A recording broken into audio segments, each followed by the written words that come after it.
Bueno, ¿está saliendo? Está saliendo. Por el YouTube, digo. Bueno, Sí, sí, estás en YouTube. pues ya. Bueno, hola a todos, a todas, a quienes estamos participando de esta charla acá en el Zoom, y a todos ellos y ellas que nos están viendo por otras plataformas, en vivo por YouTube o por las redes sociales de las organizaciones, tanto de biodiversidad como de Work en Comunicación, que somos las organizaciones que planteamos este conversatorio. Un poco en sintonía con el debate que se abrió en el país, un debate que en un punto tiene mucho de malo, porque estamos hablando de un proyecto que potencialmente va a tener impactos tremendos. Estamos hablando de la posibilidad de que se instalen en nuestros países factorías enormes, factorías de carne de cerdo con destino a la exportación a China. Nosotros cuando tomamos conciencia y escribimos la primera nota, la verdad que la alargamos medio tímidamente, con mucha preocupación, y ahí viene la parte buena, que nos sorprendió muy gratamente que miles de personas en todo el país, organizaciones de todo tipo, la verdad que se hicieron eco. El comunicado y en la declaración que emitieron ahí con Soledad, con Maristela Esbampa, con Quique Viale, con Marco Filardi y un montón de personalidades y organizaciones, sirvió muchísimo para abrir esta discusión, para instalar el tema en la agenda pública. Y realmente es eso, estamos en un momento donde este tema está instalado y hay miles de personas discutiendo. Tanto es así que la Cancillería Argentina, que había publicado el 6 de julio un comunicado que hablaba de 9 millones de toneladas de carne de cerdo con destino a China en una cantidad de años, pero es una cantidad enorme de carne de cerdo, modificó extrañamente, insólitamente, escandalosamente, podríamos decir, el comunicado y pasó a hablar de 900.000 toneladas, incluyendo un parrafito sobre la cuestión ambiental, que es una preocupación de todos y de todas. Y ayer me comentaba un compañero que la volvieron a modificar el comunicado en la Cancillería. Así que desde ese punto de vista nos parece que, a diferencia de lo que pasó con la soja en el 96, donde la verdad es que no todo el mundo se enteró, hay miles de personas discutiendo, y eso tiene que ver con un recorrido de muchos años, de muchísimas organizaciones, del trabajo de muchas personas, en relación al modelo agroalimentario, en relación a la soberanía alimentaria, tanto en la ciudad como en el campo, y que, bueno, sea con los verdurazos, sea con materiales de difusión, de distintas maneras, es un tema que ha aprendido nuestra sociedad y eso se expresó. Así como se expresó, podríamos decir, el rechazo cuando fue en Mendoza, que hubo un intento de derogación de la ley 7722, también hubo un rechazo masivo de la población y obligó a las fuerzas políticas a defender la 7722. Bueno, ojalá podamos estar en las puertas de algo parecido, de que nuestro pueblo pueda plantear el rechazo a esta iniciativa, y al mismo tiempo que podamos abrir una discusión sobre el modelo productivo, sobre la soberanía alimentaria, sobre el ordenamiento de nuestros territorios. Así que un poco en ese sentido nos parecía importante incluir en la reflexión, en el debate, la mirada, las posiciones de organizaciones con las que venimos construyendo un camino, sobre todo a partir del año pasado, con el Foro Nacional por un Programa Agrario Soberano y Popular, donde pudimos construir cientos de organizaciones, miles de personas, un programa de 21 puntos como un andamiaje inicial para otro modelo agropecuario en la Argentina.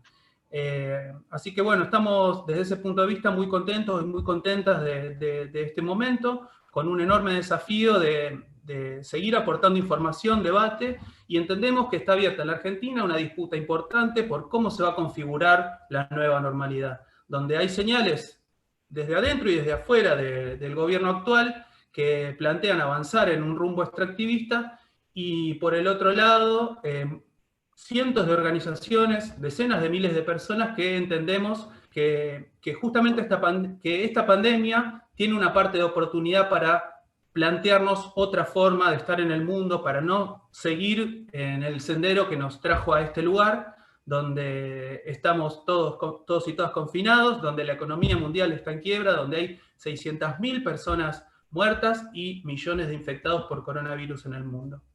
Así que con estos desafíos, con estas alegrías, con estas preocupaciones, queremos inaugurar esta charla.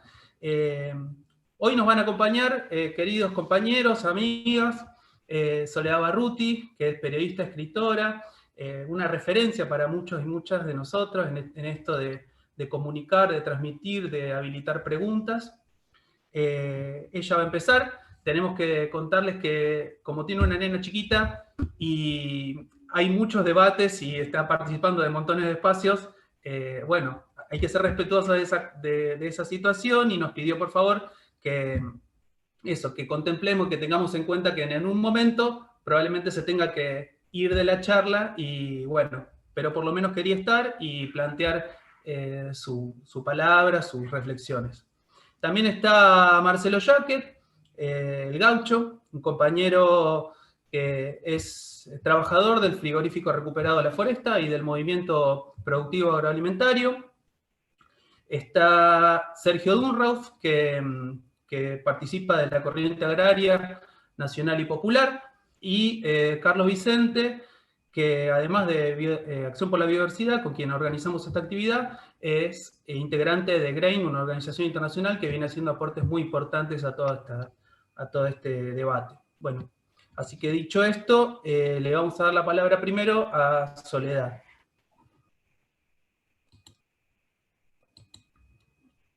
Para. ¿Cómo la desmuteo?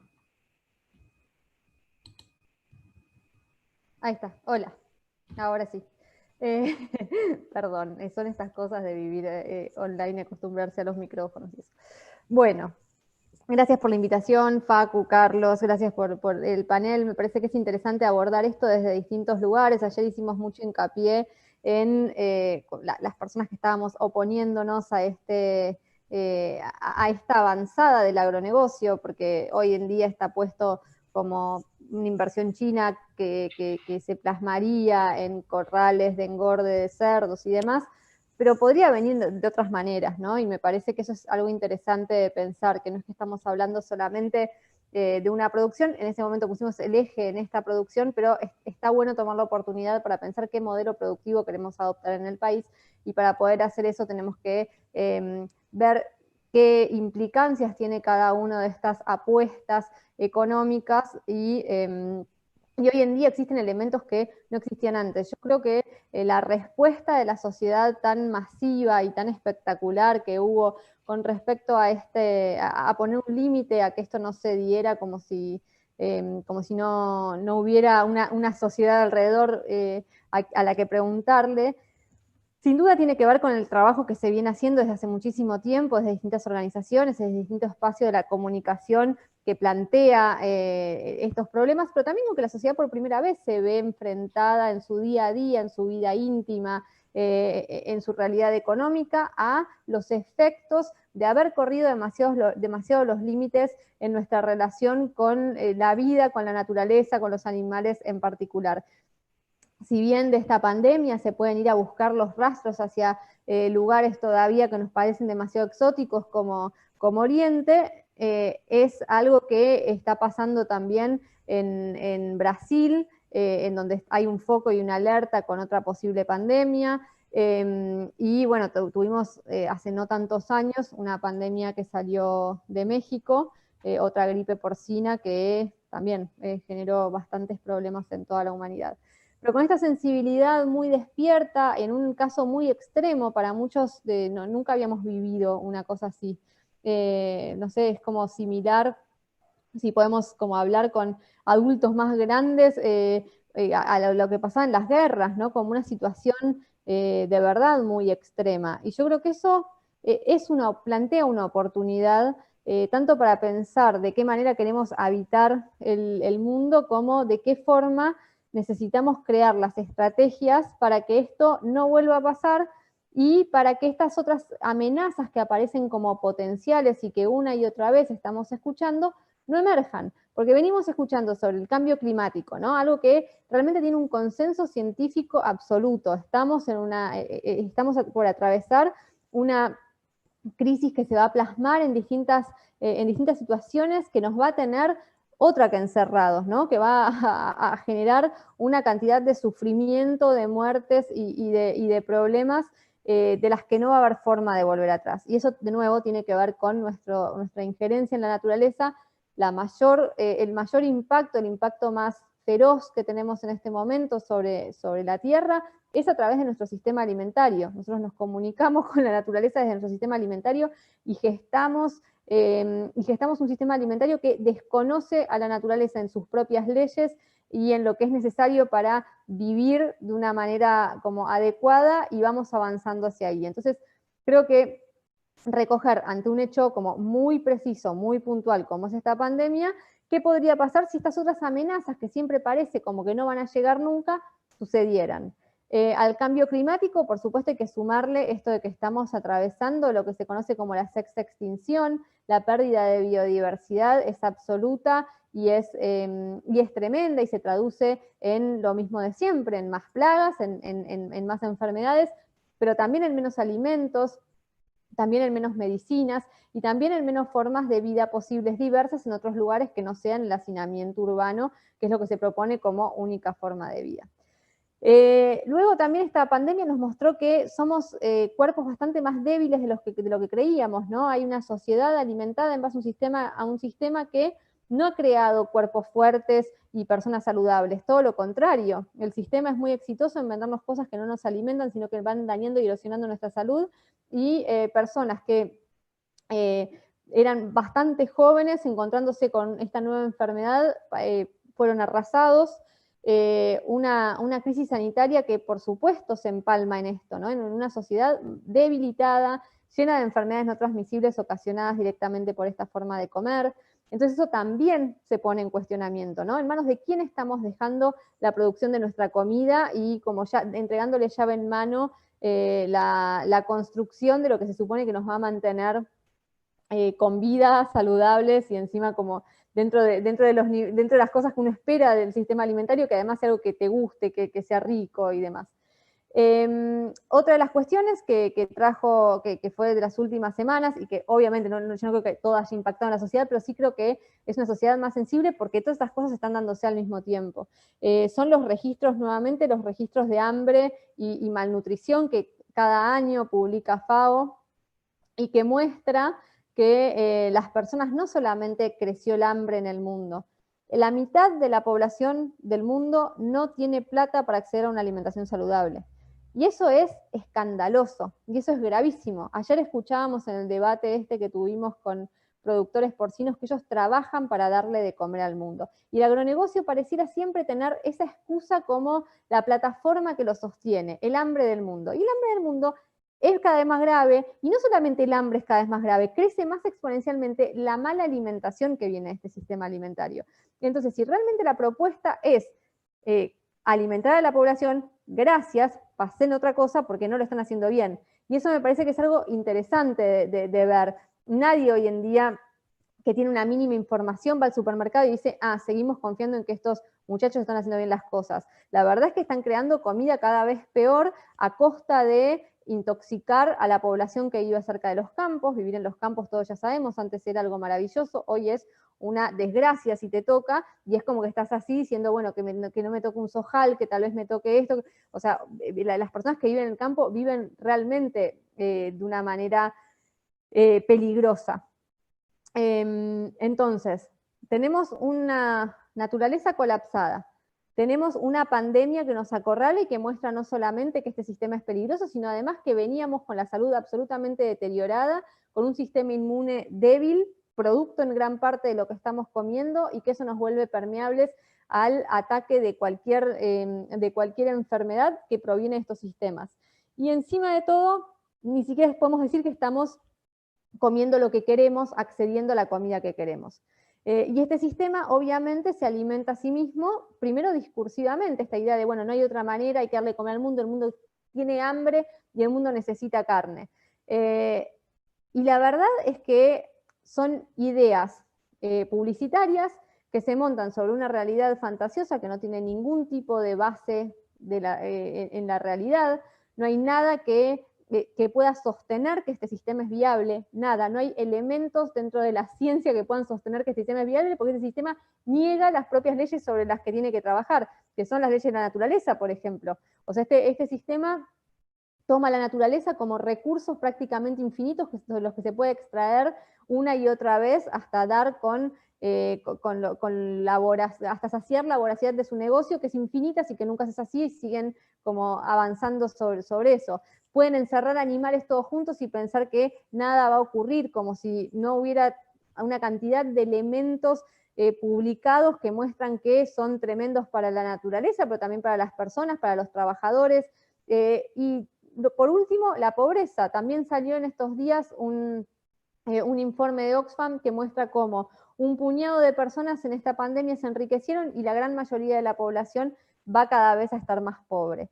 Entonces, ante toda esta evidencia, como la urgencia es una sola, que es desarrollar un sistema que no esté enemistado con la vida, que no le declare una guerra a la naturaleza y por ende a nosotros y nosotras, porque es donde termina estallando esta guerra que se declara contra todo lo que existe, sobre lo que se quiere hacer negocio, y utilizar la ciencia, que cada vez es mejor para mostrar que este no es el camino, y que además también ha ido como encontrando formas alternativas de producir, de organizarnos, de crear otros sistemas económicos. Ese sistema económico parece que es dado con la humanidad, ¿no? Que no tenemos forma de salir. Y entonces si lo miramos dentro de los preceptos de este mismo sistema económico, y sí, no hay manera de no pensar que eso es un buen negocio. Ahora, si lo pensamos dentro de otros, la verdad es que es un pésimo negocio. Si empezamos a incorporar cuánto nos cuesta las enfermedades, cuánto nos cuesta la falta de agua, cuánto nos cuesta los suelos cada vez más erosionados, bueno, el negocio va a empezar a no ser tan cerrado. Entonces me parece que es un momento perfecto para colar otras voces, para trabajar desde la evidencia, para trabajar desde la creatividad y también para poner de moda ciertas cosas que parece que nunca se pueden poner cuando uno habla de economía, ciertas cualidades humanas que quedan por fuera de este sistema económico, como es por ejemplo la sensibilidad, la empatía, como el cuidado, la ética. No está bien encerrar animales como cosas y pensar que eso es un negocio. No está bien.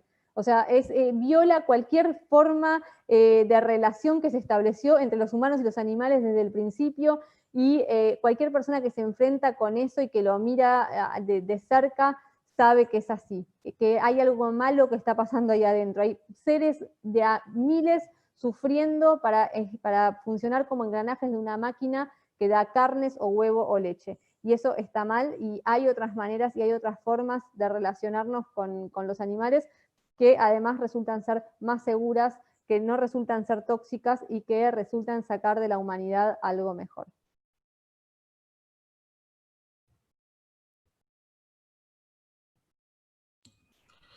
Bueno, Sole, muy clarísimo, ahí hay montones de elementos como para muchas puntas para tirar. Vamos a seguir el debate con el Gaucho Jacket, que como dije al principio, para los que están entrando, él es trabajador del frigorífico recuperado de la foresta y del movimiento productivo agroindustrial. También decirles que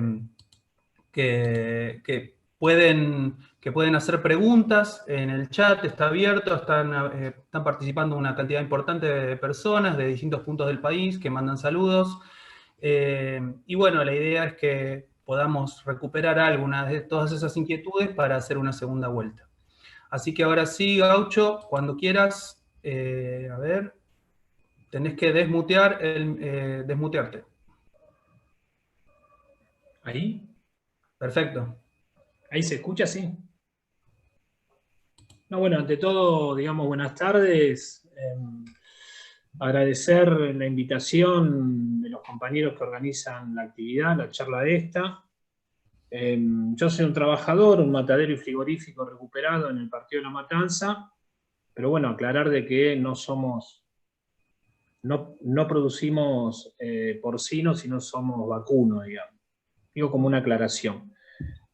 Sí quisiera subrayar, digamos, que la declaración que firmaron varios intelectuales, que firmó Soledad, que firmaron, digamos, organizaciones con respecto al tema climático, organizaciones agroecológicas, despertó una discusión más que interesante en todo este tiempo. Por un lado, digamos, es muy difícil discutir sobre un proyecto, sobre una propuesta, un acuerdo comercial entre Argentina y Chile sin conocer absolutamente nada. Es verdad, digamos, que, como decía Facundo, digamos, la página de Cancillería fue cambiando, digamos, los lineamientos, digamos, que aparecieron primero, digamos, ¿no? Esto de aparecer primero 9 millones de toneladas, después 900.000 toneladas, que es una diferencia sustanciosa en ese sentido, los lineamientos que pusieron sobre medio ambiente, que digamos que más allá de discutir, digamos, qué es lo que, digamos, cuál es la característica del por qué hubo ese cambio, que seguramente tuvo que ver con los planteos que se hicieron y con esta cuestión de la dinámica que despertó la declaración y la discusión que se fue dando en mujeres y hombres del quehacer nacional. Nos parece bueno empezar a discutir parte de lo que planteaba Soledad, que tenía que ver con la cuestión de nuestra estructura económica y nuestra matriz productiva. Nosotros, me imagino que, digamos, los chinos producen a gran escala, y es impactante cuando uno en el comunicado ese que se plantea ve la foto, digamos, de una fosa con cientos de animales enterrados, digamos, como imagen, como una cuestión comunicacional, impacta mucho. Los chinos producen a gran escala, producen fábricas, digamos, uno puede plantearlo como grandes granjas industriales, pero también hay producciones de pequeños y medianos productores, digamos, de porcino en China, donde también se desarrolla a partir de un esquema diferente a la gran escala, con desarrollo local, donde muchas producciones tienen que ver, van produciendo sus propios alimentos desde una cuestión agroecológica, donde van ejercitando, digamos, y donde van desarrollando para que el animal no tenga el estrés determinado y pueda tener, digamos, una carne mucho mejor. Entonces me imagino también, digamos, que a partir de los millones y millones de chinos también debe estar esta discusión, ¿no? Entre una gran escala y una producción con otra característica que tiene que ver mucho con muchas de las cosas que nosotros venimos discutiendo, que tiene que ver con la cuestión de la agroecología, con la sustentabilidad, digamos, con una buena cuestión, digamos, sanitaria. Obviamente, digamos, estos cerdos en China salen 3 veces más caros que los cerdos que se producen a escala industrial. Digamos, si nosotros estaríamos produciendo esos cerdos en Marcos Paz, donde vive Carlos Vicente, o en Cañuela, seguramente no lo vamos a poder comercializar en el kilómetro 36, en Virrey del Pino, sino lo vamos a tener que comercializar, digamos, en Palermo Hollywood o Palermo Soho.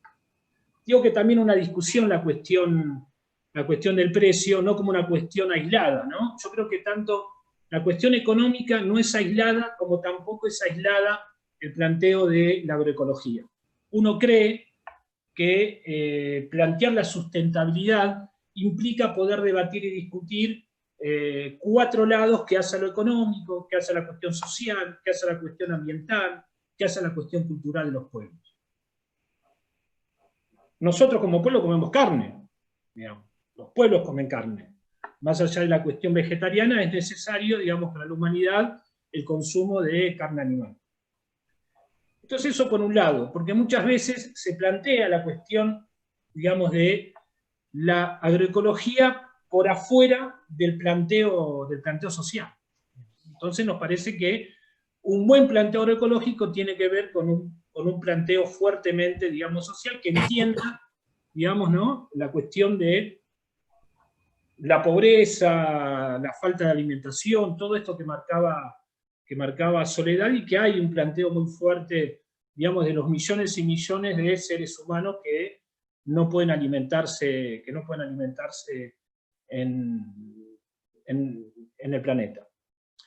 Digo que si nosotros, y en el marco de esta cuestión, digamos, de las dos formas, digamos, que los chinos también producen, no es que hay una sola, digo, insisto en esto, para remarcar algo que en muchas, digamos, intervenciones, no en esta, sino en otros lugares, con otros expositores también se remarca. Digamos, creo de que nosotros, digamos, pensándolo desde la Argentina, digamos, nosotros somos parte, digamos, de la trama productiva de cerdos en China. Nosotros producimos proteína vegetal, y mucha de esa proteína vegetal termina, digamos, en los porcinos en China.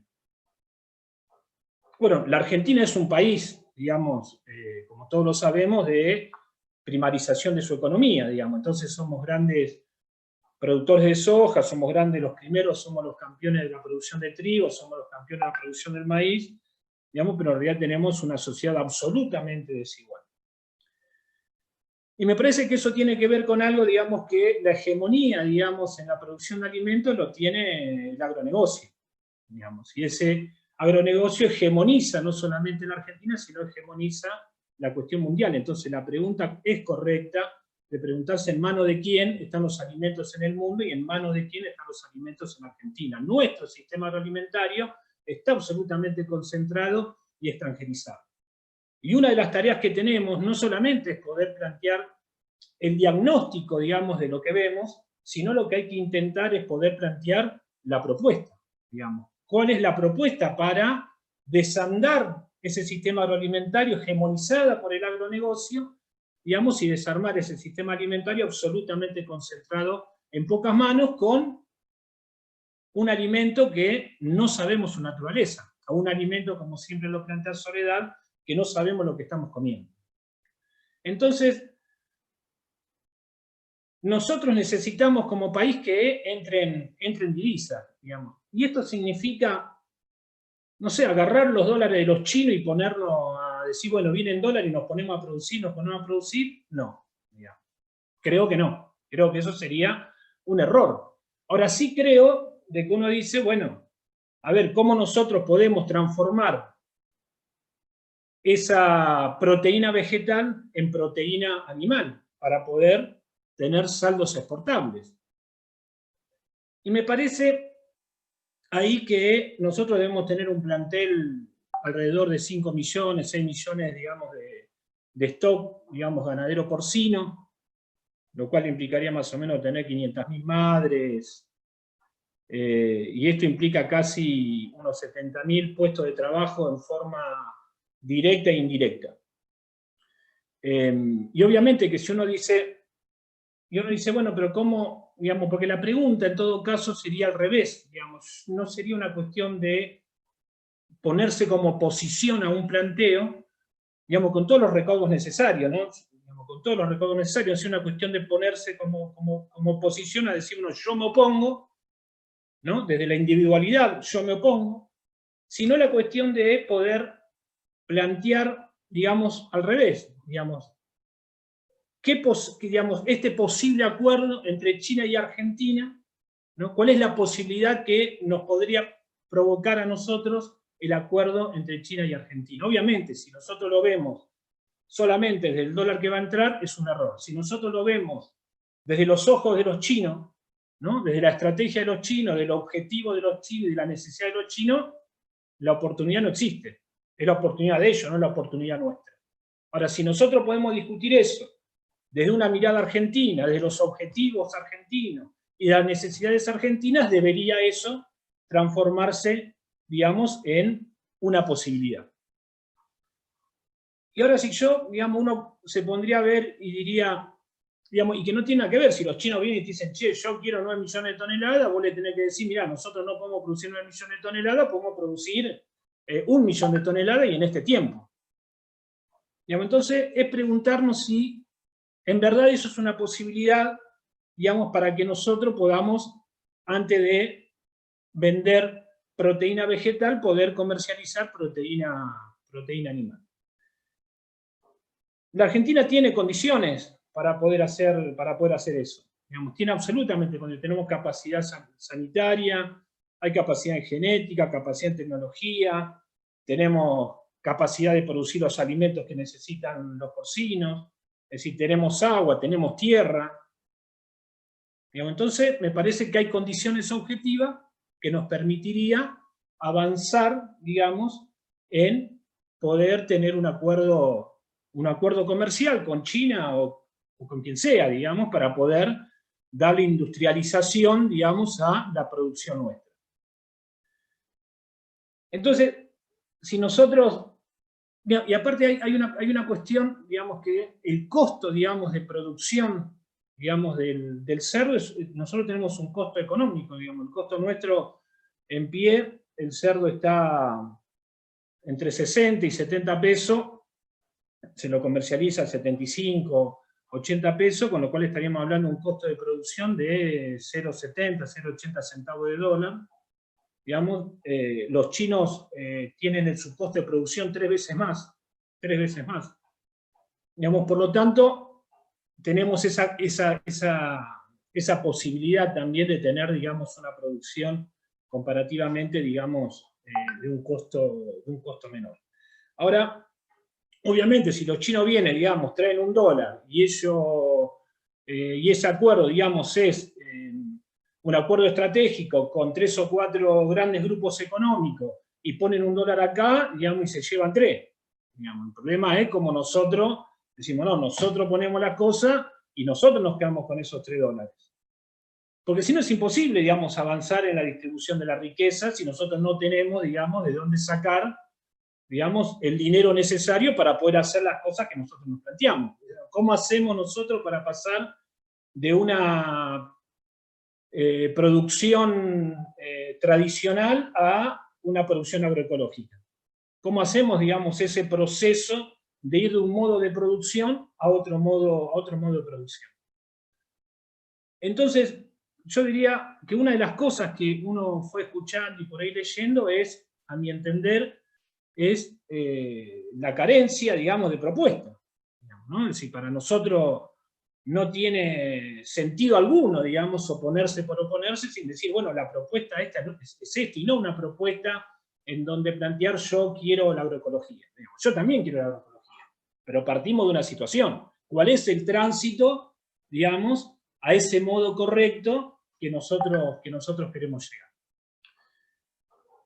Entonces, digamos, esa carencia, digamos, en el debate, digamos, a nosotros como pueblo nos hace daño, digamos, ¿no? Es decir, ¿por qué? Porque no tenemos posibilidades, no tenemos alternativa. El problema es de dónde nosotros nos paramos y dónde nosotros podemos ver eso. Sin ningún lugar a duda, digamos, nosotros debemos cuidar nuestros bienes naturales, digamos, las riquezas naturales, digamos, toda producción debe ser absolutamente amigable con el medio ambiente, pero también, digamos, necesitamos cambiar esta estructura matriz, esta matriz productiva, para poder avanzar en otra, y en ese sentido nosotros creemos que tiene que haber propuestas determinadas. Entonces, las condiciones nosotros existen, digamos, como para poder avanzar en pasar de esto que decíamos de proteína vegetal a proteína cárnica. Ahora bien, si nosotros diríamos, vamos a hacer cuenta que podemos decir, a ver, ¿cómo se hace esto? ¿No? Unidades productivas, digamos, para poner un nombre, digamos, unidades productivas unitarias, unidades productivas federales. Entonces, en esta columna de las unidades productivas unitarias, concentración, desastre con el medio ambiente, agronegocio, grupos económicos, capitales inversionistas. Unidades productivas porcinas federales, agrosustentabilidad, medianos y pequeños productores, agricultura familiar, campesina e indígena, y la intervención del Estado Nacional. Entonces son dos columnas diferentes de cómo encarar la cosa. Esto tiene que ver con el agronegocio, esto tiene que ver, digamos, con poder encontrarle un camino a una producción, digamos, industrial ante la necesidad de, ahí me dice Facundo que termine, ya termino, Es decir, ante la necesidad, digamos, de encontrar, digamos, un crecimiento en la Argentina y una distribución de la riqueza. Digo esto porque, digamos, me parecía que hay una necesidad de poder debatir no en función de la oposición, sino en función de propuestas que hagan a un sentir nacional y a una posibilidad real de distribuir la riqueza en Argentina. Gracias. Genial, Gaucho. Vamos a seguir retomando, es decir, esto queda planteado, después vamos a una ronda de preguntas y vamos a volver a, la idea es que volvamos a profundizar. Está muy bueno que queden planteadas, digamos, todas las posiciones, todos los matices, la complejidad de un problema y que podamos pensar escenarios de transición. De alguna manera eso es lo que desde el Foro Agrario venimos planteándonos para avanzar concretamente. Ahora va a hablar Sergio Dunrauf, que él integra la Corriente Agraria Nacional y Popular, su compañero de mucha participación en el Foro Agrario, y bueno, él trabajó bastante las tramas de valor de la cadena porcina. Decirles a los que nos están siguiendo, los y las que nos están siguiendo por YouTube, que pueden hacer preguntas, que la idea es retomar esas inquietudes, esos planteos para una segunda vuelta de intervenciones. Sin más, todo tuyo.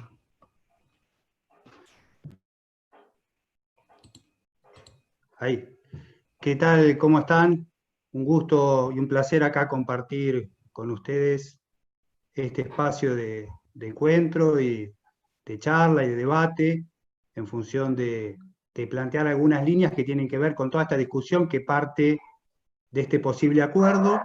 Como decía Facu, mi idea es traer un poco la visión, o sea, desde el Foro Agrario, intentar plantear algunos debates que se vienen dando en el Foro Agrario, que tiene que ver con esta visión desde los agricultores y las agricultoras familiares, de los campesinos, los pueblos originarios, de las pymes que forman parte de cooperativas, y de trabajadores y trabajadoras, como en el caso mío, que venimos trabajando desde el Estado, distintos espacios, planteando un modelo productivo distinto al modelo productivo del agronegocio, un modelo productivo que tiene que ver con las luchas históricas que tienen los campesinos, las campesinas que vienen de allá de Grito de Alcorta, de las ligas agrarias, y que se expresó en el Foro Agrario, que se fue dando, digamos, todo un debate el año pasado para concluir con un programa con 21 puntos que plantean, bueno, un programa por un país o por un programa soberano y popular.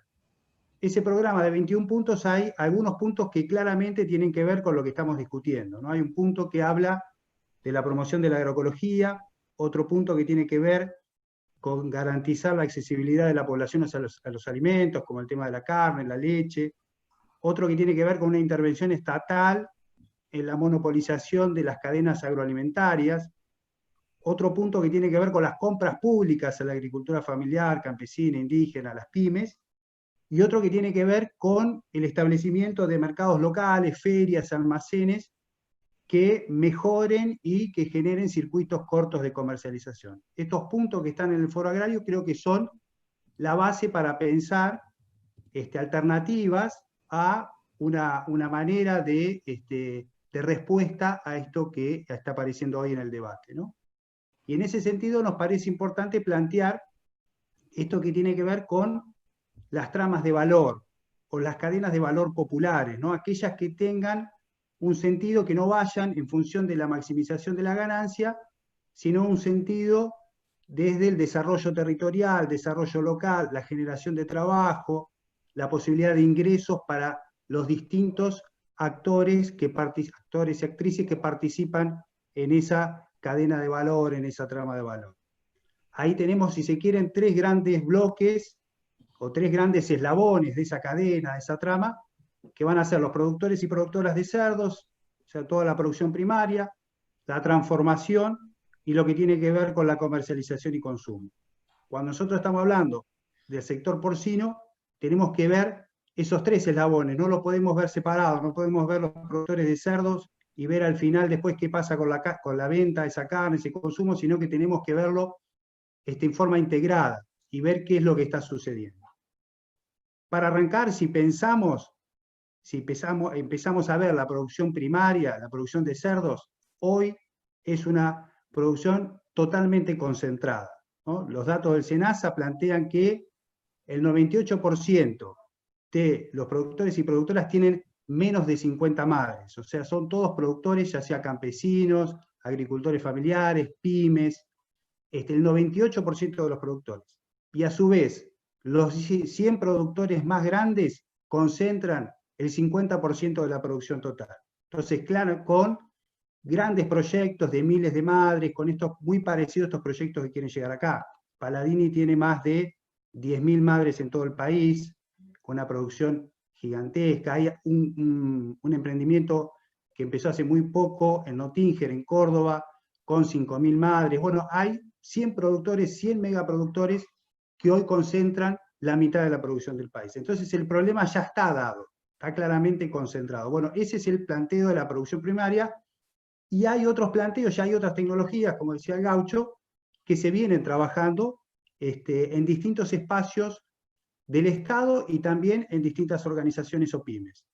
El INTA hace años, más de 20 años, que tiene una unidad experimental en Marcos Juárez, donde plantea un modelo diverso, agroecológico, de producción de cereales, granos y cerdos, y hay un modelo específico empírico que viene funcionando de hace muchísimo tiempo con ese tipo de rotación en cuanto a lo que tiene que ver con la producción vegetal y la producción animal de cerdos.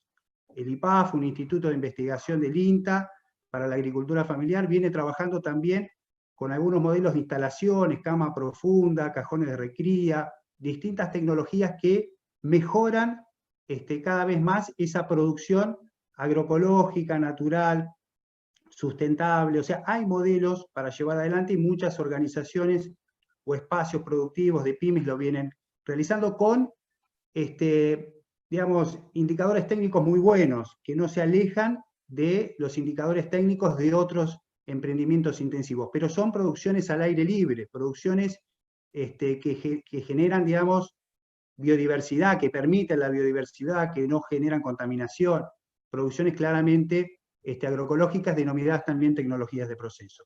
Esto tiene que ver con la producción primaria que hoy está y se desarrolla. Hay un elemento central que es el tema de la faena, de la transformación, ¿no? Y ahí, digamos, es un eje que se necesita desarrollar o fortalecer cada vez más. Están las empresas recuperadas, como la del Gaucho, donde trabaja el Gaucho, ¿no? El frigorífico La Foresta, Surba, Minguillón. También hay algunos municipios que han desarrollado actividades muy interesantes. El municipio de Tapalqué, por ejemplo, un municipio municipal que generó toda una trama de valor, tanto para el tema porcino como para el tema de la producción de carne vacuna, abasteciendo de carne mucho más barata a los hospitales, las escuelas, de un municipio muy chiquito, de 10.000 habitantes, que está en la provincia de Buenos Aires. Hoy también está en debate, y es muy interesante, hay muchas escuelas agrarias que tienen plantas de faena pequeñas, que no están habilitadas, porque hay algunos problemas en cuanto al tema de la habilitación. Bueno, ahí hay toda una posibilidad de ir creciendo lo que tiene que ver con esta llave, o sea, la planta de faena es una llave para el desarrollo de estas tramas de valor. O sea, es un instrumento muy importante. Si no está esto, es muy difícil avanzar. Hay una enfermedad zoonótica, endémica, que es la triquinosis. Por ejemplo, el año pasado hubo 50 brotes en la provincia de Buenos Aires, entonces es muy importante, no podemos pasar, digamos, no da lo mismo faenar, o sea, hacer la transformación de un animal a la carne debajo del árbol, o hacerlo en un frigorífico con estas posibilidades de tener estas cuestiones de la salud pública. Entonces hay distintos elementos que permitirían generar este tipo de establecimientos faenadores, como también hay organizaciones que lo han hecho, ¿no? Hay organizaciones que han avanzado con tener un frigorífico propio, o generar esto de el Estado y las organizaciones trabajando juntas en esta necesidad de tener estos lugares de faena. Y por último, lo que sigue en la cadena de valor popular, tiene que ver con la distribución y la comercialización. Ahí claramente hay un desarrollo muy interesante, ¿no? Que viene de las ferias francas de Misiones, los mercados populares, los almacenes de ramos generales de la UTT, los bolsones. Bueno, hoy en pandemia todo esto ha crecido muchísimo, pero ahí el tema de la proteína animal, de la carne, nos falta mucho, digamos. Hay que seguir avanzando en este sentido, ¿no? Y ahí hay que generar que los almacenes, las ferias puedan producir y vender carne, ¿no? Hay ejemplos igual, la Feria Franca venden carne, Madre Tierra en Tres Arroyos hizo un convenio con el frigorífico local y con productores locales y vendieron carne en esa feria, Venado Tuerto lo mismo, y está todo el tema de la compra pública, que perfectamente puede ser un fuerte traccionador, esto lo ha hecho Brasil durante mucho tiempo, traccionador de la compra para los productores familiares, para la agricultura familiar, para las pymes. Entonces creemos que hay que plantearlo de forma integrada, o sea, hay que llevar adelante este tipo de procesos, teniendo en cuenta esta producción agroecológica, donde hay mucha tecnología, seguramente habrá que mejorarla, en relación a la producción primaria. Fortalecer, desarrollar, afianzar, crear frigoríficos plantas de faena, de transformación, que tengan que ver con los productores familiares y que sean parte de esos productores familiares, y fortalecer todos este espacio de comercialización que se vienen dando con la compra pública como traccionador de esos procesos. Esto se puede hacer, se ha hecho, hay que avanzar sobre esto. Un elemento central más, que nos parece que es muy desafiante en esta etapa, son las políticas públicas. Para llevar adelante este tipo de trabajo, de integración, de tramas de valor o de cadenas de valor populares, se necesitan políticas públicas nuevas, innovadoras. No puede haber una política pública de un ministerio. Como verán, es complejo, entonces se necesitan políticas públicas integrales que vengan de desarrollo social, que vengan de economía, de salud, de Ministerio de Agricultura, la necesidad de poder tomar cada uno de estos eslabones. Y por suerte en esta etapa está el desafío que muchas de las organizaciones de productores que están en el foro hoy están gestionando el Estado, ¿no? Compañeros que están en la Secretaría de Agricultura Familiar, compañeras que están en la Subsecretaría de Pequeña y Mediana Producción, compañeros que están en el Mercado Central, digamos, hay una posibilidad y una conjunción, me parece una etapa del desafío de poder avanzar con este tipo de lineamientos y de trabajo a futuro. Por último, decir que antes que pensar en exportar, tenemos que, desde la agricultura familiar, campesina, indígena, y de esta manera, llegar a poder disputar el mercado de la carne porcina, que hoy no está en manos de los agricultores familiares, sino que está concentrado y en manos de unas pocas empresas, para luego poder pensar qué hacer a futuro y cómo poder avanzar hacia un proceso de exportación. Gracias. Bueno, clarísimo, Sergio, interesante para seguir este debate en concreto, ¿no? Porque se trata de eso, de ver cómo avanzamos, de cómo salimos, como planteamos, salimos del laberinto por arriba. Quería contarles que hay 320 y pico personas siguiendo el vivo por YouTube, otras tantas por las redes de las organizaciones, y bueno, y recalcarles de nuevo que es posible hacer preguntas, está bueno utilizar el chat de YouTube para plantear inquietudes, preguntas, dudas, como para que podamos seguir profundizando el debate en un segundo momento. Ahora le vamos a dar la palabra a Carlos Vicente. Él es un compañero que, además de Acción por la Biodiversidad, que es una organización con la que estamos coorganizando este conversatorio web, también participa en GRAIN, que es una organización internacional que viene trabajando desde hace muchísimos años la cuestión del modelo agroalimentario dominante, y que han producido una cantidad muy importante de material que sería bueno que nos llegue a todos y a todas como para profundizar esta discusión. Así que, Carlitos, es todo tuyo. Muchísimas gracias, Paco. Una alegría estar compartiendo esta actividad organizada por Huerquén Comunicaciones y Acción por la Biodiversidad.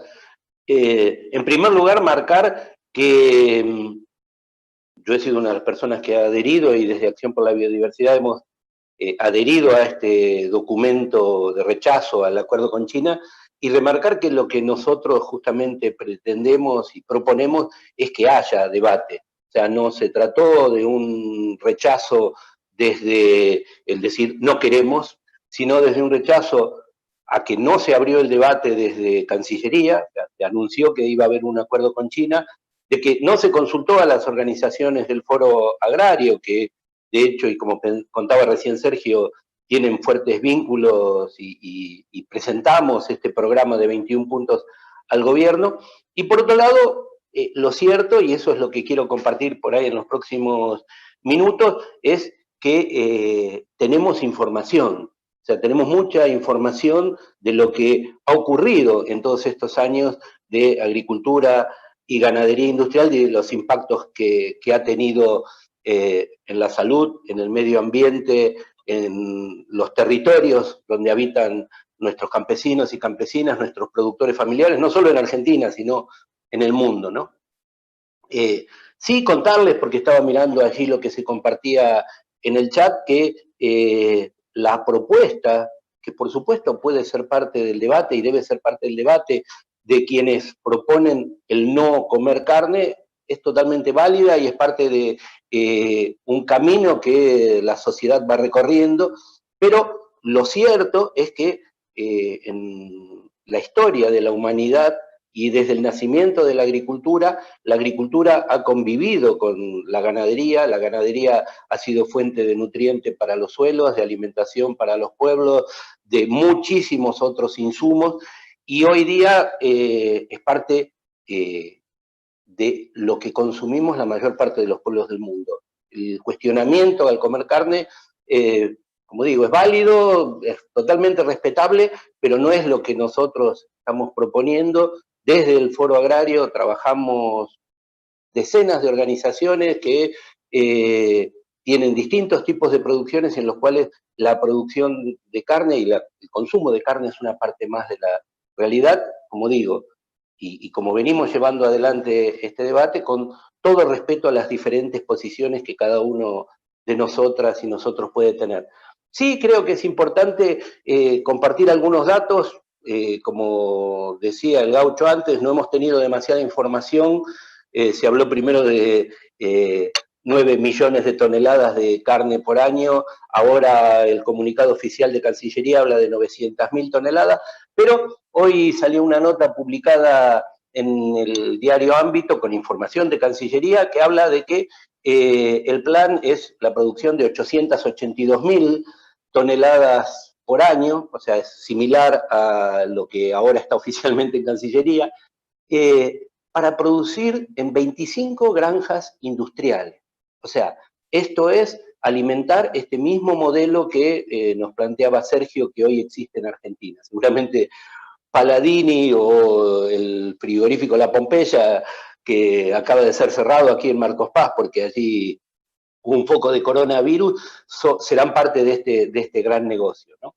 Y bueno, yo no soy experto en la producción de cerdos, pero haciendo cálculos sencillos, uno podría llegar a la conclusión más o menos de que serían más de 300.000 cerdos por año que manejaría cada uno de estos establecimientos pensando en estas 25 granjas industriales, ¿no?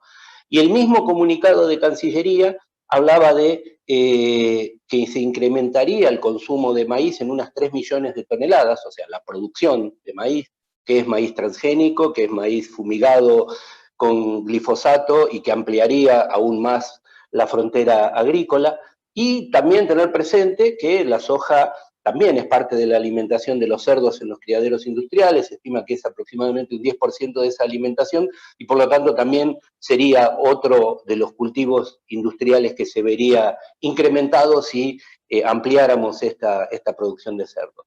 Por eso es que planteamos estos cuestionamientos a este proyecto, planteamos el necesario debate con la sociedad, y bueno, y para, digamos, hacerlo aún más crítica esta situación, se habla de que estas granjas se instalarían en áreas, entre comillas, postergadas, La Rioja, Catamarca, Corrientes, Chaco, con lo cual estaríamos llevando el problema de estas 25 grandes granjas industriales a territorios donde el impacto podría ser muy grave y donde, además, seguramente por ser zonas que están fuera de la región pampeana, el impacto por tener población menor, etcétera, sería disimulado, digamos, como ocurre en buena parte del mundo donde se llevan estos establecimientos altamente contaminantes, ¿no?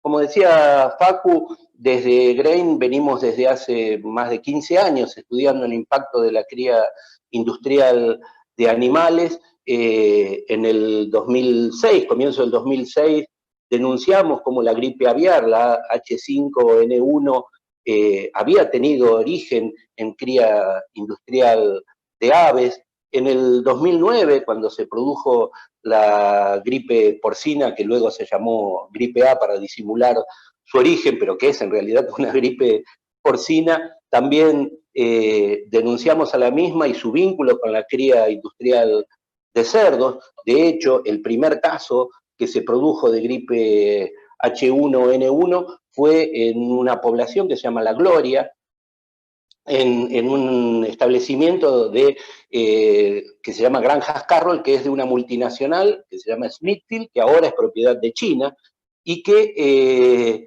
en ese momento tenía 56.000 vientres produciendo en esas Granjas Carroll, y ahora se propone llegar en el 2021 a 134.000 vientres produciendo en todo México, ¿no?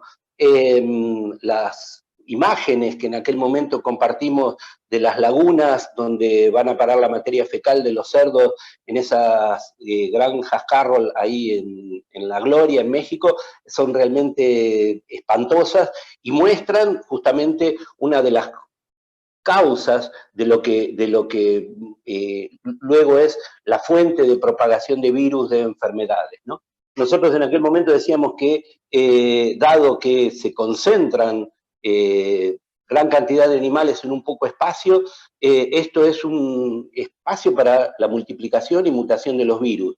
Lo dijimos desde GRAIN, pero también en aquel momento el Instituto Nacional de Salud de los Estados Unidos lo reafirmó. La revista Science antes había publicado que en la medida en que crecía el aumento del tamaño de los criaderos industriales y el uso generalizado de vacunas, se creaban condiciones de insalubridad que iban a producir la mutación y la posibilidad de que hubiera nuevas enfermedades. Entonces, debemos ser conscientes de esto, porque no estamos hablando de lo que es la propuesta del Foro Agrario, de lo que compartió antes el Gaucho y de lo que Sergio plantea como una posibilidad de producción, sino de una producción absolutamente industrial, concentrada, corporativa, porque lo otro que tenemos que tener presente es que China se ha convertido en uno de los grandes actores del agronegocio a nivel internacional y sus empresas, así como es dueña de Smithfield, es dueña de varios de los puertos en Argentina a través de COFCO, es dueño de Nidera. O sea, China tiene una presencia en el agronegocio internacional que es muy importante y conserva las mismas características de producción concentrada e industrializada, ¿no? Pero para ver algunas de las cuestiones más críticas, digamos, que nosotros vemos en cuanto a la amenaza que representan, ¿no? Se habla de que un cerdo en su crecimiento tiene que consumir entre 2 y 7 litros de agua de acuerdo a su peso por día, ¿no? Pensemos entonces esto lo que significa en lugares como La Rioja, Catamarca, con una concentración de 360.000 cerdos por establecimiento, ¿no? En lugares donde el agua justamente falta y es escasa. Y así como hoy vemos que ese agua está siendo utilizada por las mineras, también parece que el proyecto es que sean utilizadas para criar cerdos, ¿no? Claramente, y ayer lo compartía Damián Marino, investigador de la Universidad Nacional de La Plata, esta cría de animales industrial utiliza grandes cantidades de químicos, grandes cantidades de antibióticos que terminan en el ambiente. La Universidad Nacional de La Plata ha hecho una evaluación de esa presencia de antibióticos y esto es dramático y es una de las causas por las cuales están surgiendo resistencias a antibióticos y por las cuales la Organización Mundial de la Salud estima que dentro de apenas 5 años va a haber bacterias que no vamos a poder tratar justamente por el crecimiento de la resistencia a antibióticos, ¿no?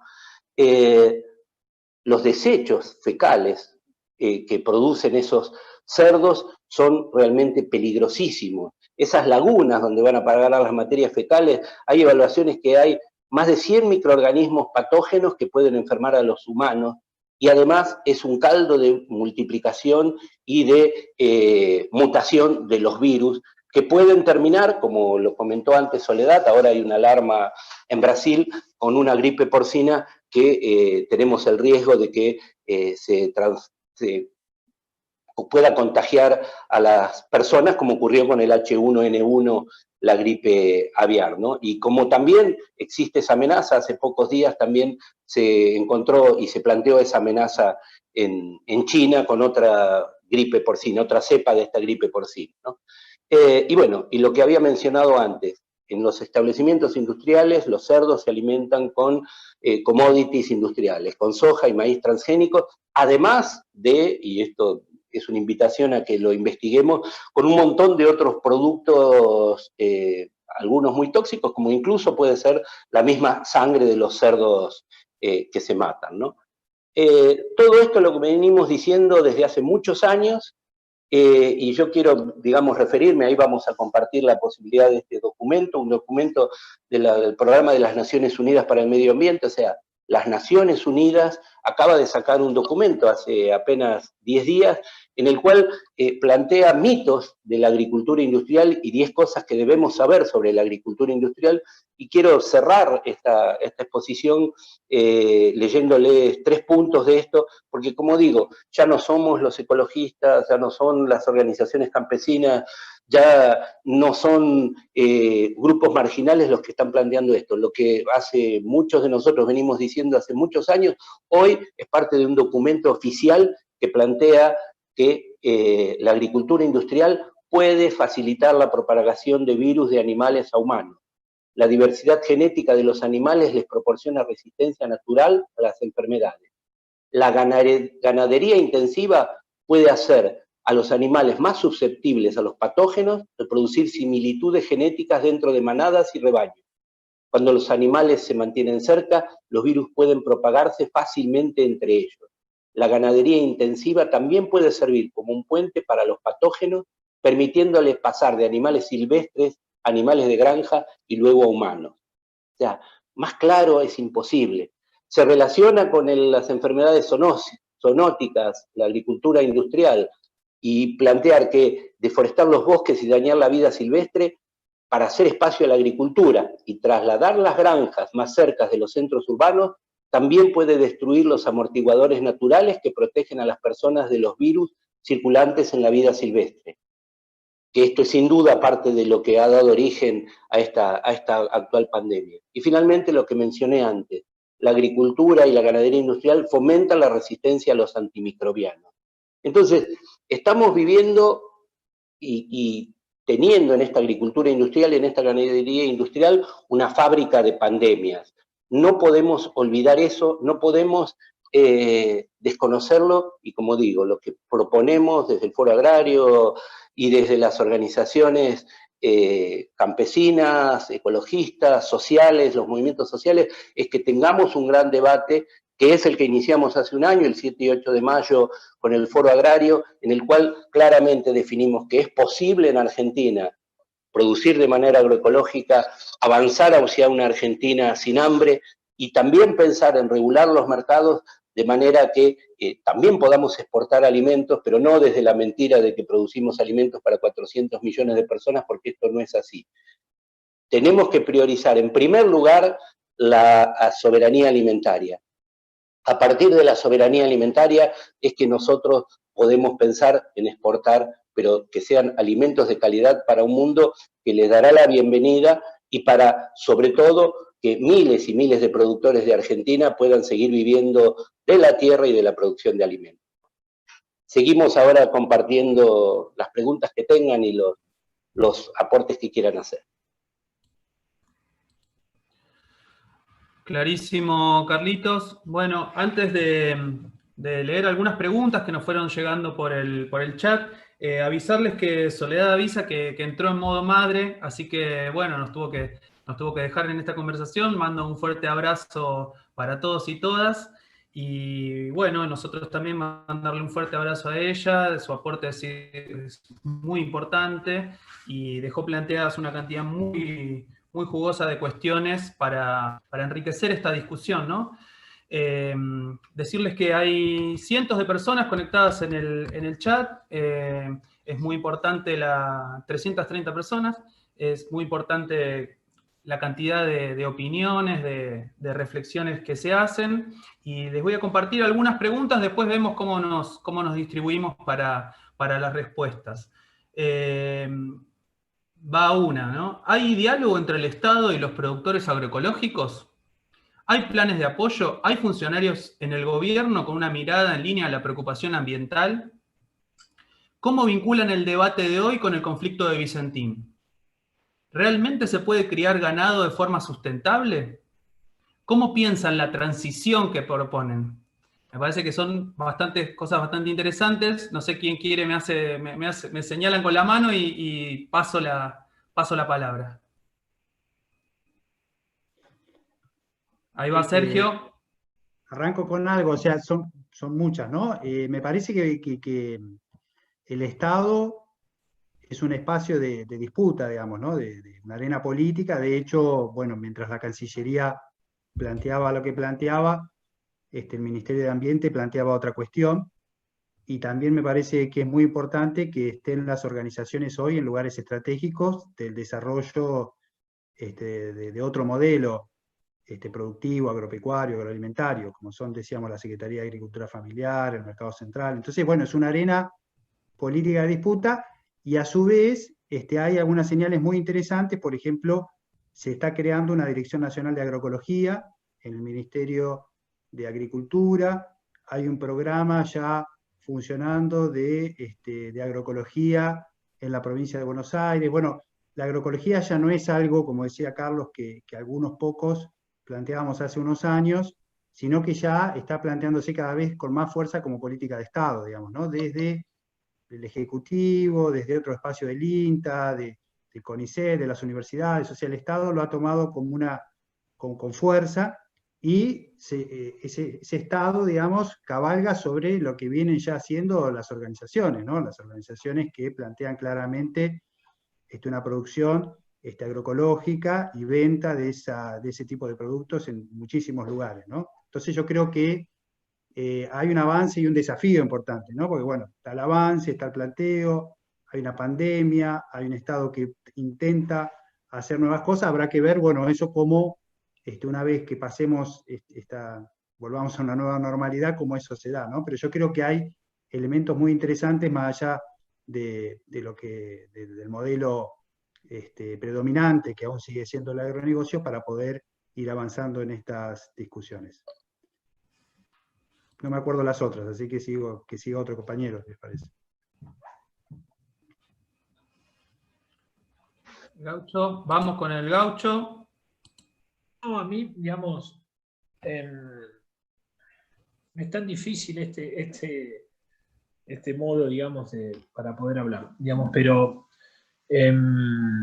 no, a mí me parece que, digamos, uno se para sobre la conciencia, debemos pararnos sobre la conciencia que planteaba Carlos, en función de todas las posibilidades negativas, digamos, que implica determinada producción. Nosotros, así como lo planteaban los dos compañeros, digamos, tenemos los lineamientos, los 21 puntos que el Foro Agrario Soberano y Popular desarrolló en un congreso de más de 3.000 compañeras y compañeros el año pasado. Entonces hay que hacer un planteo, digamos, de productivo, digamos, en función de, digamos, de la producción, en este caso lo que estamos hablando, de la producción de cerdo desde una mirada sustentable, desde esa conciencia, desde esos lineamientos. Porque si no, lo que va a terminar pasando es que, la propuesta nuestra, ¿no? La propuesta la armamos, digamos, entre todas y todos nosotros, compañeros que están dentro, compañeras y compañeros que están dentro del Estado, compañeras y compañeros que están fuera del Estado, o si no, la propuesta es de Biogénesis Vagó, ¿no? De 3, 4 grandes corporaciones para hacer estas 25 fábricas industriales de 300.000 madres cada uno. Ahora, como bien lo planteaba Sergio, la disputa esa, digamos, hay que darla en la calle y dentro del Estado.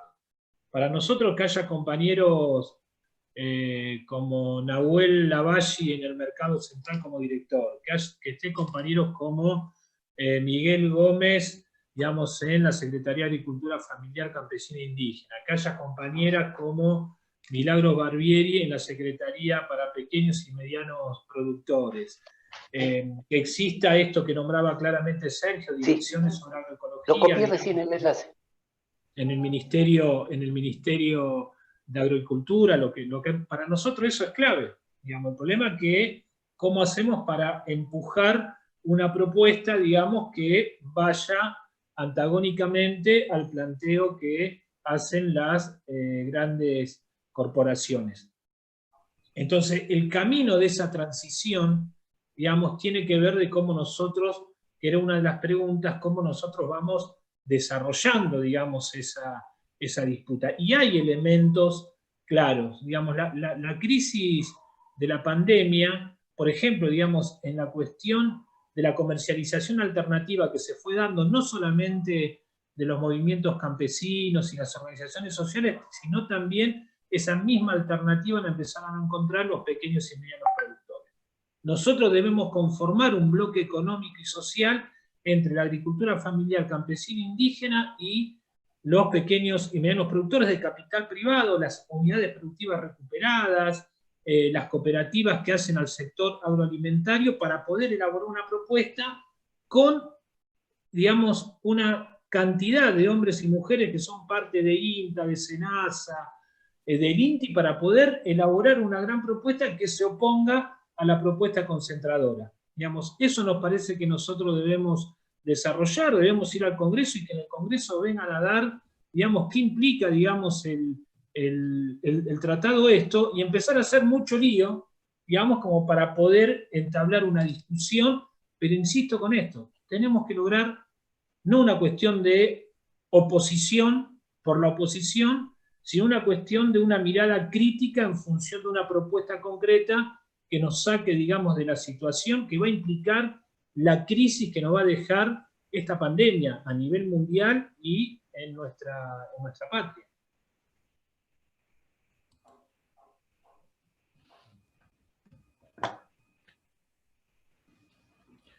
Hay más preguntas, quedaron algunas ahí picando, vuelvo a traerlas. ¿Cómo vinculan el debate de hoy con el conflicto de Vicentín?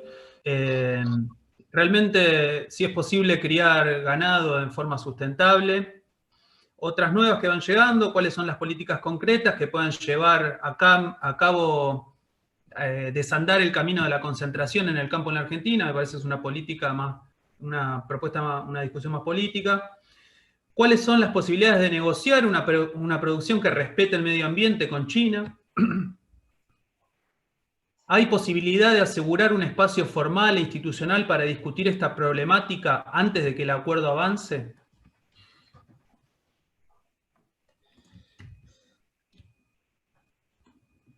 No sé si alguien quiere. Perfecto. ¿Sigo? Bueno, yo creo que lo que tenemos que asumir plenamente es que lo que estamos planteando es un debate político y una lucha en la cual la correlación de fuerzas es muy distinta. En este momento el agronegocio, no solo en Argentina, sino en el mundo, tiene un inmenso poder. El nivel de concentración que tiene todas las cadenas productivas de granos, el transporte de granos, de el procesamiento de alimentos, de la venta en supermercados, o sea, se han convertido en los dictadores a nivel global. Y China está jugando un papel importante sumándose a ese control corporativo del mundo. Entonces, esta disputa política solo la podemos dar sumando fuerzas. Por eso creo que lo que hemos mencionado varias veces como compañeros que estuvimos allí, incluido Facu, aportando a este foro agrario, esta disputa política empezó con el foro agrario, la están dando los compañeros y compañeras que han decidido dar la pelea desde el Estado, y también la están dando las organizaciones desde los territorios, porque allí también el agronegocio sigue avanzando. Mañana la UTT va a organizar bueno, respetando la situación de cuarentena en la que estamos, pero va a organizar una olla popular frente a Cancillería, justamente para pedir que se abra el debate. Y sin duda, las organizaciones sociales movilizadas, los pueblos movilizados son los que podemos dar esta batalla y podemos cambiar las cosas. Pero como digo, no es una cuestión menor. Hoy día es una cuestión en la que no solo a nivel de Argentina, sino a nivel planetario nos estamos jugando el futuro, porque la crisis climática que estamos viviendo, el nivel de contaminación que estamos produciendo en todo el planeta, la destrucción de la biodiversidad que está existiendo y el drama que significa la cría industrial de animales es algo que está poniendo en riesgo el futuro viable de la humanidad sobre el planeta. Entonces, asumiendo esto, tenemos que pensar cómo vamos a salir de esto. Y creemos firmemente que parte del camino es el diálogo y la construcción colectiva. Parte del camino esta es la resistencia. Por ahí leía que Luciana hablaba, nos escribía sobre el acuerdo Mercosur-Unión Europea, un acuerdo nefasto que se firmó, digamos, durante la gestión del macrismo y que tenemos que dar la pelea para que se caiga, porque ese acuerdo significa más commodities para la Unión Europea y más venta de productos para desde la Unión Europea hacia la Argentina, incluso con barbaridades como por ejemplo la posibilidad de que aumente la importación de alimentos para bebés desde la Unión Europea al Mercosur. Entonces, dar esta pelea significa juntar fuerzas significa construir alianzas, y lo que hoy no hay ninguna duda, y como contaron los compañeros, está perfectamente demostrado, es que se puede producir de manera agroecológica. Esa producción agroecológica es de mejor calidad, es de mejor mercados de cercanía y producción local, puede alimentar a todos los argentinos. Tenemos que dar esa batalla política y se han logrado avances importantes. Pero lo cierto es que estamos lejísimos de lograr las transformaciones que necesitamos. Pero para eso tenemos que seguir sumando, seguir construyendo alianzas y seguir dando la batalla política en la calle, apenas podamos estar nuevamente en la calle, ¿no? Por ahí, un par de aportes en relación a las preguntas. Me parece que lo de Vicentín, por supuesto, yo creo que Vicentín, cuando lo analizamos, tenía como dos patas, ¿no? O dos dimensiones, una que tenía que ver con el mercado externo y otra que tenía que ver con la soberanía alimentaria, con la posibilidad de ir generando estos circuitos o estas tramas de valor populares, donde estén los pequeños productores, las cooperativas, el Estado. Me parece que el debate en el tema de cerdos es quién hace esa integración vertical, ¿no? O sea, el debate es, ¿vamos en camino a hacer las cadenas como la del pollo, que está totalmente integrada y la manejan 8 o 10 empresas? ¿O vamos a otro tipo de producción donde los productores y productoras, las cooperativas, las organizaciones sociales, el Estado participa con esto de pensar el desarrollo, los ingresos, el arraigo, bueno, todo lo que se viene planteando desde el foro? Me parece que ese es el debate, ¿no? ¿Quién integra esa producción desde el campo hasta el consumidor? ¿Y con qué sentido? ¿Y con qué tipo de alimentos? Si es sano o no sano, si hay trabajo, qué tipo de trabajo. Bueno, ahí está el debate, y claramente un frigorífico como Friar, que es parte de Vicentín, podría aportar en esa lógica o en ese proceso, ¿no? En ese sentido me parece que ese conglomerado de empresas muy grandes, si se pusiesen en función de la soberanía alimentaria, va a ser distinto que si se pone en función de la exportación, la ilusión, la fuga de divisas, etcétera, etcétera, que es lo que se ha demostrado claramente en este último tiempo de lo que hizo Vicentín. Entonces, pero me parece que el debate de fondo es ese: ¿cómo hacemos para, en el caso de la carne de cerdo, que ese es el problema, es mucho más fácil integrar la producción hortícola porque es sacarla del productor y llevarla al consumidor, lavarla, mejorar y presentarla bien, y ahí está, si es agroecológica. Cuando estamos hablando de carne, de leche, hay otros procesos, y ahí es quien lo hace, digamos, ¿no? Con qué capitales, con qué financiamiento, con qué logística, con qué distribución, con qué trabajo. Si lo integra al agronegocio, bueno, tiene una lógica de sacar la mayor tasa de ganancia, no importa si contamina, si pasa esto, lo otro, todo lo que Carlos y Soledad contaron con detalle. Yo creo que, bueno, si lo queremos hacer de otra manera, es este otro proceso donde claramente estamos en ese camino, es una disputa, lo venimos planteando hace mucho tiempo, pero creo que estamos en una situación muy interesante en función de la pospandemia y en función de este proceso de acumulación organizativa, económica, política, que nos permite pensar que eso es posible y podemos ir avanzando. Tenés que desmutear, Caucho. Desmutear. Ahí. No, digo de que muchas veces como que nosotros, digamos, terminamos como discutiendo cuestiones por separado. A mí me parece que siguiendo la línea de Sergio, digamos, es muy difícil hablar sobre soberanía alimentaria si nosotros no hablamos de la soberanía de los puertos, digamos, si no hablamos de la soberanía fluvial, digamos, si no hablamos de la soberanía del transporte marítimo, digamos, porque todo eso hace, digamos, porque casualmente cuando uno ve Vicentín, digamos, a Vicentín la dictadura le dio tierra, la dictadura le dio puertos, el menemismo le dio más puertos, digamos, y así es, digamos, me parece que nosotros debemos ampliar la mirada sobre la soberanía alimentaria porque eso es imposible desarrollarlo si nosotros no tenemos un proyecto de nación. Digamos, y el proyecto de nación, digamos, tiene como mirada, como concepción, el pueblo y el Estado. Digamos, el pueblo y el Estado. Digamos, es imposible dar una pelea si nosotros no somos pueblo y Estado al mismo tiempo. ¿Desde dónde tenemos la capacidad del cambio, esa correlación de fuerza para avanzar? Obviamente que este Estado para nosotros está en disputa a partir de una coalición con muchos grises, digamos, del frente de todo, de la coalición que gobierna.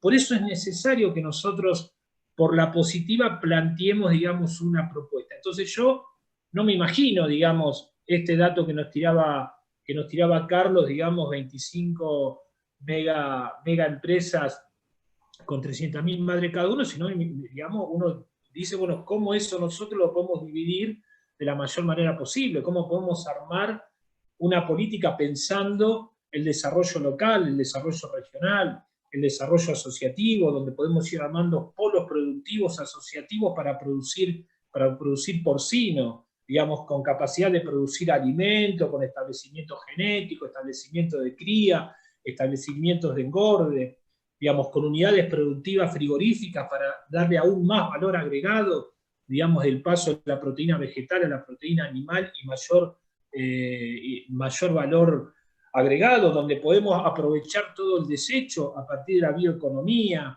donde podemos trazar todo eso a partir de poder construir empleo para los jóvenes, para las mujeres, de cruzarlos con formación, con capacitación. Tenemos que construir una propuesta para oponernos al agronegocio. No es la oposición al agronegocio, sino una propuesta acabada en el marco de un proceso de sustentabilidad para una grandeza de nuestra nación. Bueno, clarísimo. Como para sí, ir cerrando, un aporte más en esa línea, y dado que hay varias compañeras, Verónica, por ejemplo, comentaban el tema de la tierra, otros compañeros hablaban allí de no nos olvidemos de la semilla. Bueno, creo, y ahí podemos compartir el enlace del Foro Agrario, foroagrario.org, en el cual compartimos las 21 propuestas que surgieron de este encuentro que tuvimos el año pasado, más de 3.500 personas, y en el cual claramente el tema de la tierra estaba en un lugar central. Hay que pensar que en Argentina tenemos una altísima concentración de la tierra y además de un despoblamiento rural importantísimo a partir de toda la expulsión que ha producido en estas décadas el agronegocio. Entonces, recuperar la posibilidad de que campesinos, campesinas, jóvenes que quieren y no jóvenes que quieren vivir en el campo puedan tener su tierra, es una de las grandes batallas que tenemos que dar, lo mismo que tenemos que dar esta batalla por que las semillas no sean apropiadas por las grandes corporaciones. Estos 21 puntos son un comienzo, no son el fin, pero sí una semilla para un plan agrario nacional y popular, y bueno, los invitamos ahí desde foroagrario.org, que acaba de compartir Werken en el chat, a leerlo, a ver el video en el que están presentados los 21 puntos, y por supuesto, a través de nuestras organizaciones, de Werken, de Acción por la Biodiversidad, a seguir participando y construyendo esto que desde el respeto y el análisis científico, social y político tenemos que avanzar para poder construir una soberanía alimentaria. Bueno, siendo las 19:30, me parece que empezamos lo que podía ser una discusión técnica de cuestiones técnicas, terminó siendo lo que realmente es, que es la discusión de política, correlación de fuerzas, propuestas, escenario de transición y disputas, ¿no? Que es lo que se da en relación al modelo agroalimentario, el ordenamiento territorial y la soberanía. Así que no sé si algún compañero quiere decir alguna última cosita y ya nos despedimos. Me parece que hasta acá estamos bien.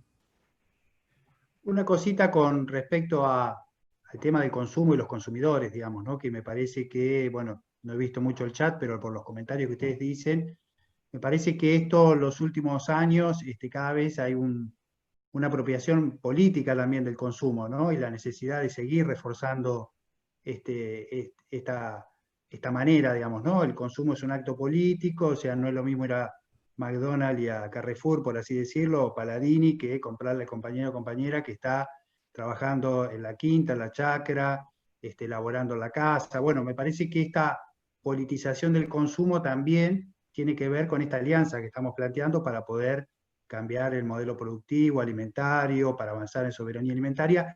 Y en ese sentido me parece que toda acción que se haga desde ahí, desde organizaciones de consumidores, ya no pensando en precios, sino pensando en quién produce, cómo produce, de qué manera, soberanía alimentaria, digamos, es un avance en todo esto que estamos planteando. O sea, no olvidarnos de esa cuestión que hacemos todos los días.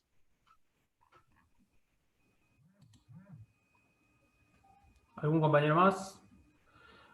Una cosita que me estaba olvidando es que vamos a compartir un enlace de Google, un formulario, para seguir compartiendo información en todo, es decir, en toda esta hora y media que llevamos de debate. Se mencionaron un montón de referencias, documentos y planteos que está bueno que lleguen a todos y a todas, como para que enriquezcamos y además también sea una herramienta para multiplicar, difundir y que esto siga creciendo. Si les parece, compañeros, le mandamos un abrazo enorme a Sole allá, agradecerle el enorme aporte. Y bueno, seguimos. Recordar que mañana la UTT se va a movilizar, va a hacer una olla con todos los cuidados de la pandemia frente a la Cancillería. Y bueno, invitamos a eso, a sumarse a esta lucha, a este debate. Un abrazo. Un abrazo.